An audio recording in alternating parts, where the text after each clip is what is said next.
أعوذ بالله من الشيطان الرجيم بسم الله الرحمن الرحيم ألم نشرح لك صدرك ووضعنا عنك وزرك الذي أنقض ظهرك ورفعنا لك ذكرك فإن مع العسر يسرا إن مع العسر يسرا فإذا فرغت فانصب وإلى ربك فارغب۔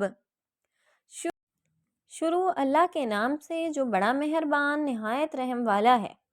کیا ہم نے آپ کا سینہ کھول نہیں دیا اور ہم نے آپ صلی اللہ علیہ وآلہ وسلم سے آپ کا وہ بوجھ اتار دیا جس نے آپ کی کمر توڑ رکھی تھی، اور ہم نے آپ کی خاطر آپ کا ذکر خیر بلند کیا۔ بے شک ہر مشکل کے ساتھ آسانی ہے، یقیناً ہر تنگی کے بعد فراخی ہے۔ پس جب آپ تبلیغ سے فارغ ہوں تو عبادت میں خوب محنت کیجیے اور اپنے رب کی طرف رغبت رکھیے۔ موضوع اور مضمون: اس کا مقصد و مدعا بھی رسول اللہ صلی اللہ علیہ وآلہ وسلم کو تسلی دینا ہے۔ نبوت سے پہلے حضور صلی اللہ علیہ وآلہ وسلم کو کبھی ان حالات سے سابقہ پیش نہ آیا تھا جن کا سامنا نبوت کے بعد دعوت اسلامی کا آغاز کرتے ہی یکایک آپ کو کرنا پڑا۔ یہ خود آپ کی زندگی میں ایک انقلاب عظیم تھا جس کا کوئی اندازہ آپ کو قبل نبوت کی زندگی میں نہ تھا۔ اسلام کی تبلیغ آپ نے کیا شروع کی کہ دیکھتے ہی دیکھتے وہی معاشرہ آپ کا دشمن ہو گیا جس میں آپ پہلے بڑی عزت کی نگاہ سے دیکھے جاتے تھے۔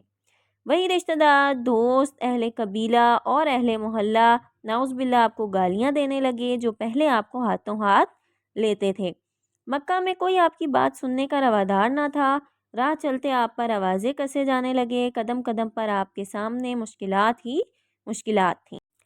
اگرچہ رفتہ رفتہ آپ کو ان حالات کا مقابلہ کرنے کی عادت پڑ گئی، لیکن ابتدائی زمانہ آپ کے لیے نہایت دل شکن تھا۔ اسی بنا پر آپ کو تسلی دینے کے لیے پہلے سورہ ضحیٰ نازل کی گئی اور پھر اس سورت کا نزول ہوا۔ اس میں اللہ تعالیٰ نے سب سے پہلے آپ کو بتایا کہ ہم نے آپ کو 3 بہت بڑی نعمتیں عطا کیں جن کی موجودگی میں کوئی وجہ نہیں کہ آپ دل شکستہ ہوں۔ ایک شرح صدر کی نعمت، دوسری یہ نعمت کہ آپ کے اوپر سے ہم نے وہ بھاری بوجھ اتار دیا جو نبوت سے پہلے آپ کی کمر توڑے ڈال رہا تھا، تیسری رفع ذکر کی نعمت جو آپ سے بڑھ کر تو درکنار آپ کے برابر بھی کبھی کسی بندے سے نہیں دی گئی۔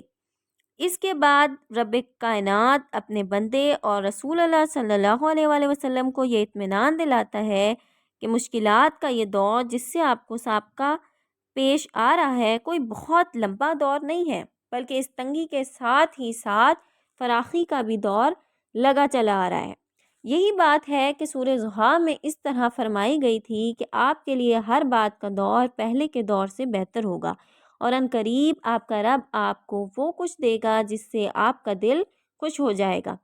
آخر میں حضور صلی اللہ علیہ وآلہ وسلم کو ہدایت فرمائی گئی کہ ابتدائی دور کی ان سختیوں کا مقابلہ کرنے کی طاقت آپ کے اندر ایک ہی چیز سے پیدا ہوگی، اور یہ ہے کہ جب اپنے مشاغل سے فارغ ہوں تو عبادت کی مشقت میں لگ جائیں اور ہر چیز سے بے نیاز ہو کر صرف اپنے رب سے لو لگائیں۔